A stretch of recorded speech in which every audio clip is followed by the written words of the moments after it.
Hello everybody.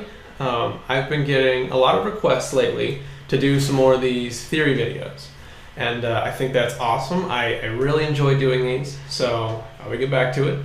And I figured today we would start by looking at keys, just kind of a basic introduction to what keys are. It's a very, very foundational concept in music, so I figured a good time to get started on it. You've probably heard of people, or you've heard people refer to songs as being in the key of something. Like this song is in the key of D major, or this song is in the key of G minor or something. And that can seem kind of strange at first. Like, how can a song be in the key of something? What exactly does that mean? And that's kind of what I want to show you today. So to start grasping that, I want you to look at the piano notes to start with. Okay. If you begin on the note C, and you go up one single note at a time, like C, C sharp, D, D sharp, all the way up until you get back to C, where the notes just kind of start repeating, you will have covered exactly 12 notes. There's 12 of these in there. And if you were to try to write a song using all 12 of those, things will not go very well. They are packed very densely, and you don't tend to get good harmonies or good music out of it. It starts to just kind of sound like nonsense. So what virtually every song you've ever heard does is they just take a set of those notes and just work with those. Typically 7, that's the typical group. And those 7, if you choose them right, you kind of follow the rules of how keys work, you will get very nice harmonies. Things work very well. They sort of fit and work together. So that's really the whole idea of a key, is just taking that group and working with those. That's all a key really is. Now, keys kind of fall into two different categories. I'm going to show you both of them. But we're going to start with what are called major keys. There are major keys and there are minor keys. And they both kind of have different sounds to them. So the major key, which is what we'll start with, has this sort of brighter, kind of happier sound to it. Typically, the minor key has this sort of sadder, moodier sound. So we'll start with the major one. Now, whenever you're trying to figure out, how to create a key or what all the notes are in a key, you always have a place to start. So we'll start by doing the key of D major. And calling it D major means that D, the note D, is our starting point. It's actually referred to as the root note, which is very important. It seems simple, but that note is like the central part of this whole key. Everything else just kind of fits around this note. It's a very important one. It's called the root. And from this root note, we'll kind of figure out what everything else is, like based on how far away and how it fits with this one we start with.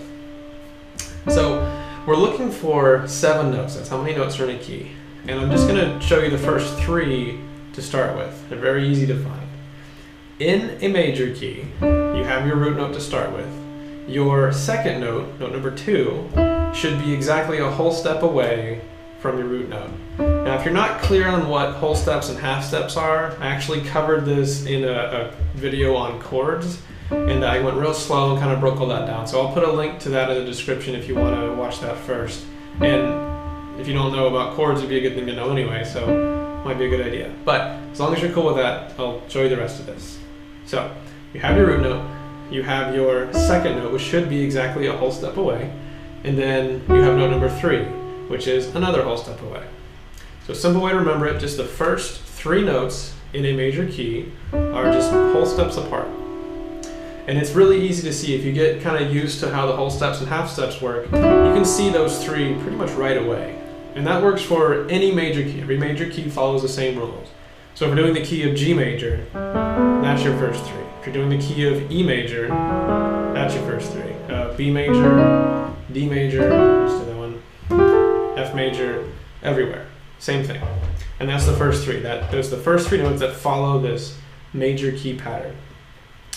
Now, there's only 4 notes left, and those 4 notes are also just whole steps apart, so they're pretty easy to find too. But they start right next to the note you just left on. Let me say it again in a better way. Note number 4 is right next to note number 3.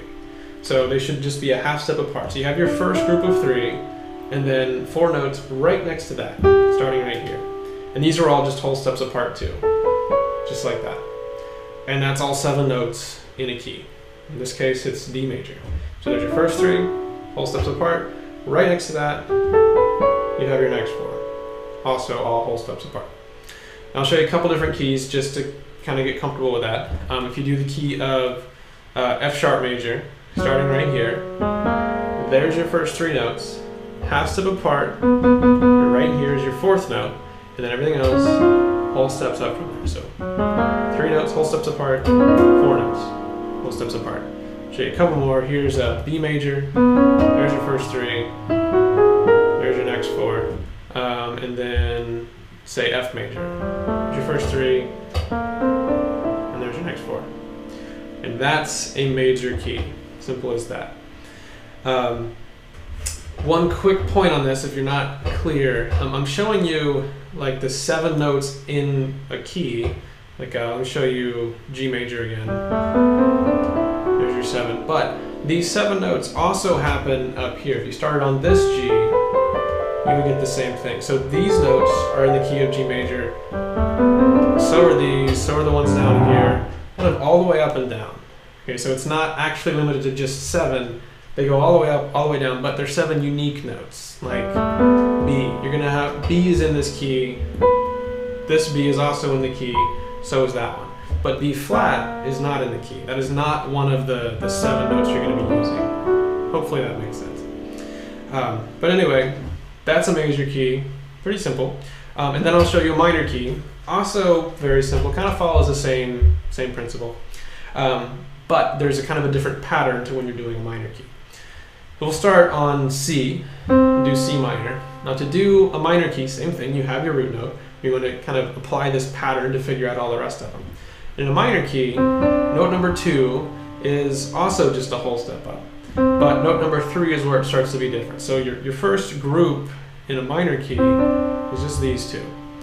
And then your next group is going to be 3 notes that are all a whole step apart, but that's right next to note number 2. So here's these 2, here's the next 3, right up next to it.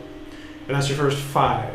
And then the last 2 notes in a minor key are just like this.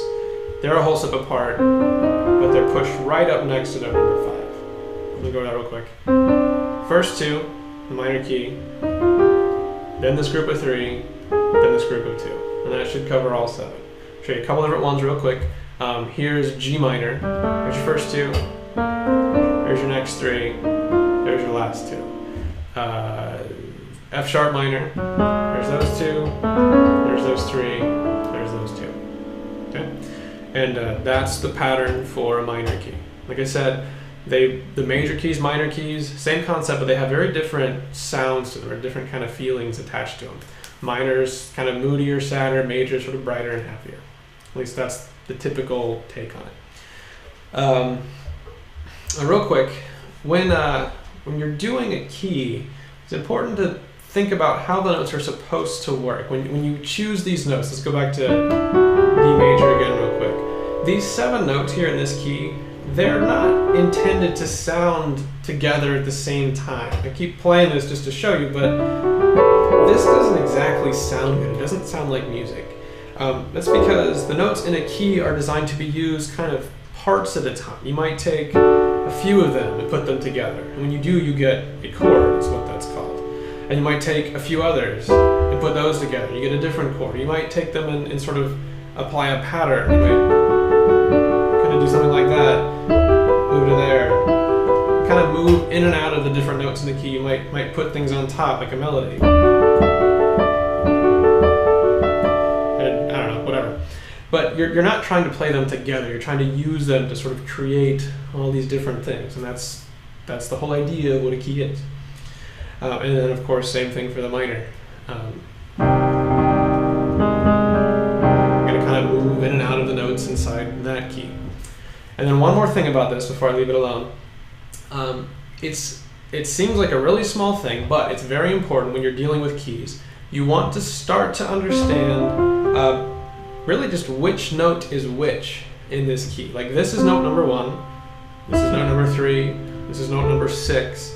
And you want to start identifying notes that way. You want to recognize that when I'm in C major, this is note number 5, this is note number 7, If I'm in G major, this is note number 5, this is note number 7, there's 6, there's 3. You want to start getting used to that, because in every different key, the notes kind of work the same way. Note number 5 always has the same sort of effect. Note number 7 always has the same effect. So you want to start to identify them by their position in the key. And I think I'm going to leave it at that for today. I just wanted to kind of cover the basics of how to figure out what are in keys. What I haven't really talked about at all is how to actually do things with them, how to take the notes in a key and put them together and make chords or melodies or whatever else. I'm going to leave that for a little bit later. So there you go. Hopefully that makes sense. Leave me comments and questions if you have anything that wasn't clear. I can either clarify that, or maybe do a follow-up video, or you can even let me know what you'd like to see next.